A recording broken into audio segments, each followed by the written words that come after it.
Premium র্যাকেটে feel দেবে। যদিও কথাটা আমি বলছি না, সবাই বলছে। তো এই মুহূর্তে মোস্ট ভাইরাল র্যাকেট রয়েছে।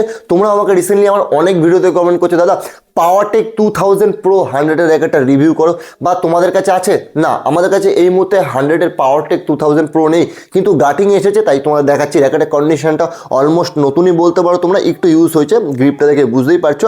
আর যদি ফ্রেমের কথা বলি, এটা আইসোমেট্রিক রয়েছে। আইসোমেট্রিক যেটা প্লাস পয়েন্ট, একটা সুইচ স্পটটা বড় রয়েছে। ই জয়েন্ট থেকে নিয়ে এই অবধি এটাকে সাফট বলা হয়। এই সাফটটা তোমরা গ্রাফাইট সাফট পেয়ে যাবে, আর ফ্রেমটা পেয়ে যাবে অ্যালুমিনিয়াম, যেই কারণে বলা হয় মিক্স কার্বন গ্রাফাইট।